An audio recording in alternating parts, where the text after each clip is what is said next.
Bienvenue encore dans un autre sujet abordé par le débat ivoirien, ce journal d'investigation proche de la population ivoirienne et d'Afrique et certainement du monde entier. Alors il est question cette fois-ci de la situation des enseignants contractuels déclarés admis au concours de recrutement 2019. Ici vous suivrez le témoignage de leur porte-parole qui essaie d'éclairer la lanterne de tous et certainement des oublis au niveau du ministère de l'Éducation nationale. Nous espérons que la ministre Daria Toukone fera les examens prendra en compte leur dossier suivant. Bonsoir, monsieur le journaliste. Je suis Madame Kofi du collectif des enseignants contractuels non affectés. Et j'ai vu votre message disant que vous travaillez sur le dossier. Je vous en remercie. Je voudrais quand même faire cet audio-là pour vous expliquer un peu la situation en temps réel. Il faut dire que nous avons participé au concours de recrutement des enseignants contractuels du PS-Gouv de l'année 2019. Et ce concours-là s'est passé en 5 étapes qui sont l'inscription en ligne sur le site de la DECO qui avait en charge l'organisation de ce concours, la direction des examens et concours de Côte d'Ivoire. Et ce sont eux qui ont organisé ce concours. Nous nous sommes inscrits sur leur site en ligne. Après les inscriptions, ils ont procédé à la vérification des candidats. Ils nous ont ensuite demandé de déposer des dossiers physiques dans les différentes draines, ce que nous avons fait. Après l'étape du dépôt des dossiers, ils nous ont convoqués tous les candidats aptes à concourir, c'est-à-dire ceux qui sont retenus pour compétir. Et nous avons été, Dieu merci, retenus. Et il faut rappeler que l'étape des dossiers, du dépôt des dossiers physiques était précédée d'un contrôle rigoureux dans les différentes draines.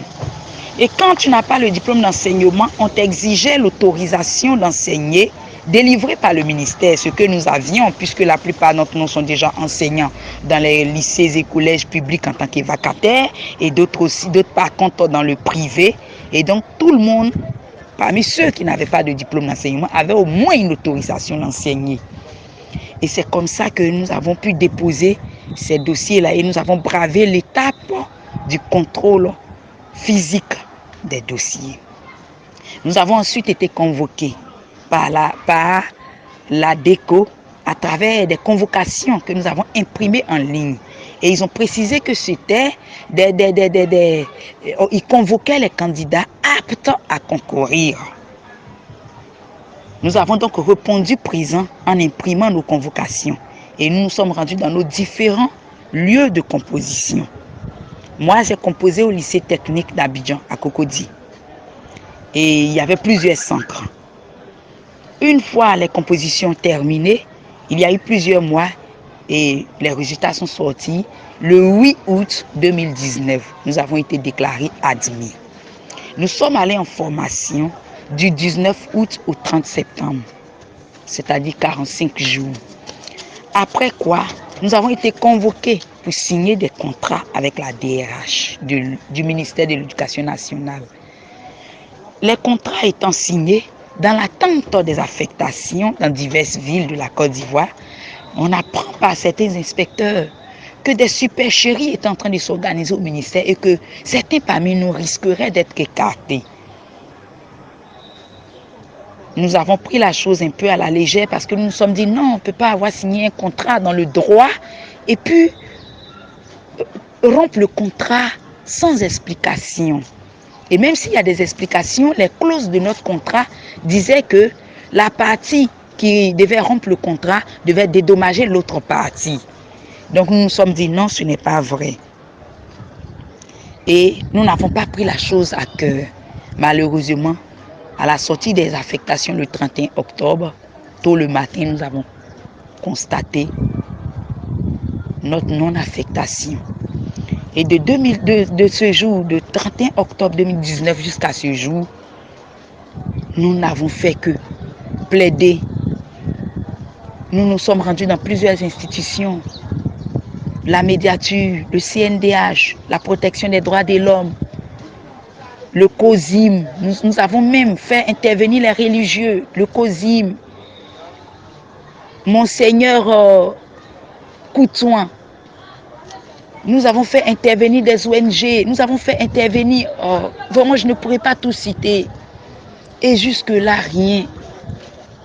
Nous avons écrit plusieurs courriers, nous avons été reçus plusieurs fois aussi au ministère par Madame la ministre d'alors, au travers de son chef de cabinet, M. Kouyaté Adoulaye, Madame la ministre Kandia Camara en son temps. Et il nous a dit que personne n'allait être laissé pour compte. Ils allaient régler le cas, le problème au cas par cas.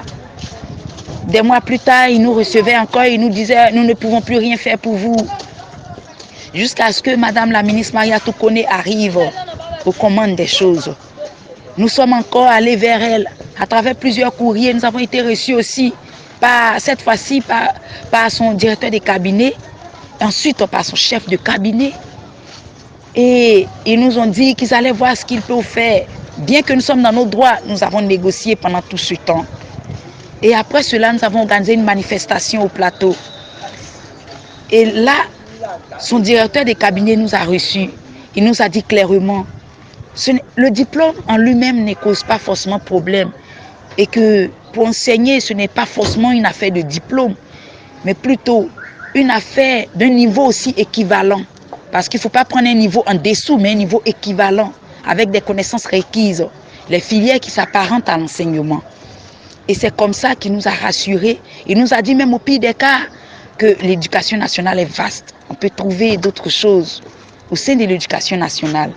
Il nous a fait de très belles promesses. Madame la ministre elle-même était en France et c'est sur instruction de madame que son directeur de cabinet nous a reçus ce jour-là, suite à notre manifestation au plateau. Et donc, quand nous sommes rentrés, tout joyeux, le sourire aux lèvres. Des semaines et des mois sont passés, nous n'avons rien vu.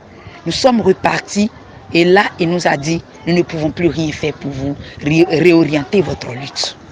C'est comme si c'était juste pour nous disperser ce jour-là.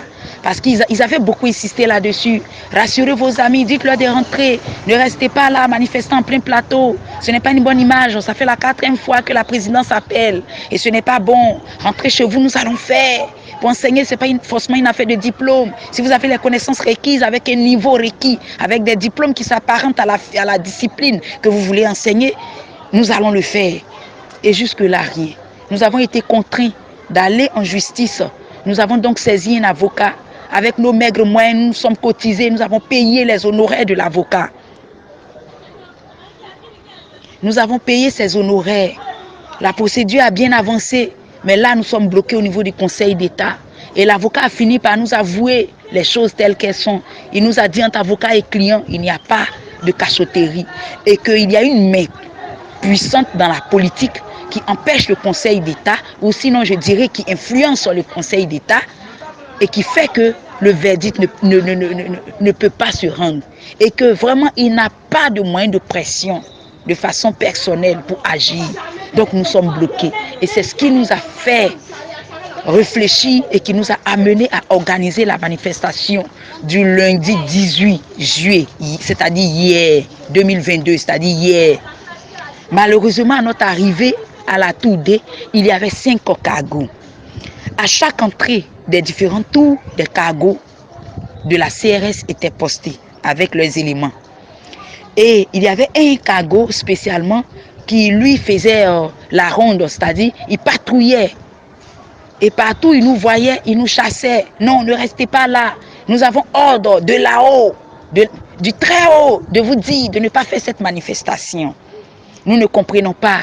Ces ordres-là viennent de la ministre Mariatou ou ces ordres-là viennent de la ministre Kandia, nous ne savons pas. Mais nous savons que c'est un combat David contre Goliath parce que nous ne sommes rien devant ces personnes. Si ce n'est de compter sur Dieu, que pouvons-nous faire devant ces personnes? Devant ces autorités? Et c'est malheureusement ce que nous vivons. Et nous sommes bloqués, nous sommes là. Et ce que je vais ajouter, c'est que Les mêmes diplômes qui nous reprochent là. Pendant la formation, nous avons tellement fraternisé entre nous que nous avons de grands groupes WhatsApp. Et je vous assure, nous nous connaissons très bien. Et des mêmes personnes, dans les mêmes salles de formation que nous, ont ces mêmes diplômes et ils ont été affectés. Aujourd'hui, ils sont titularisés avec les mêmes diplômes qui nous reprochent. Donc nous comprenons que le directeur de cabinet de la ministre Mariatou n'a pas eu tort de nous dire que ce n'est pas une affaire de diplôme. Alors qu'on nous dise qu'est-ce que c'est, parce que nous ne savons plus. Comment on peut être admis et puis on peut nous remplacer par d'autres personnes. À chaque fois, ils disent oui, l'effectif est atteint, 10 300, 10 300. Mais d'où viennent-ils? Si plus de 300 sont encore dehors, comment ont-ils été remplacés? Quel a été le mode de recrutement pour ce remplacement?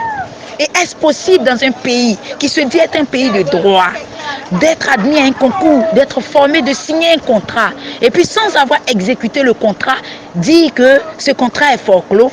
Est-ce possible en droit? Je ne crois pas. Et donc, c'est un peu pour vous dépeindre la situation et vous laisser faire votre propre analyse et nous écrire quelque chose de vraiment potable qui puisse nous aider. Nous avons confiance en votre journal qui défend surtout les femmes, c'est-à-dire la cause des faibles que nous sommes. Je vous remercie. Voilà, et c'est l'histoire des enseignants en Côte d'Ivoire, avec promesse à laquelle d'être recrutés et qui sont surpris d'être abandonnés au bas des tours administratifs. Un débat qui sera suivi par le débat ivoirien. À suivre, et nous suivons ce dossier pour vous. Merci. Très bientôt pour la suite avec la réaction de la ministre Mariatou connaît certainement. À suivre.